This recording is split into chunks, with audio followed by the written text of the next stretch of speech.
Welcome to Let Me Fix This. Enjoy the video. In this video, I will explain how to import data into Anki. First, let's prepare your information. You'll want to organize your data in a simple text file, like a CSV or TSV. Make sure each piece of information or field is clearly separated by a consistent character, such as a comma or a tab. Each line in your file should represent one flashcard, making the import process smooth and straightforward. This preparation step is crucial for a successful transfer of your learning material. Now that your file is ready, let's bring it into Anki. Open the Anki application on your computer. Go to the File menu at the top and then click on Import.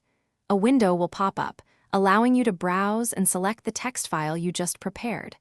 Anki will then show you a preview of your data, which is a great opportunity to double-check everything before proceeding. This step ensures your data looks correct. Next, you'll need to tell Anki how to interpret your data. This is called field mapping. You'll match the columns from your text file to the specific fields on your Anki cards, such as the front and back of a flashcard. You also need to decide which deck these new cards will go into. You can pick an existing one or create a brand new deck. Take a moment to review other import options, like handling duplicate entries, to customize your import. With your fields mapped and deck selected, you are almost done.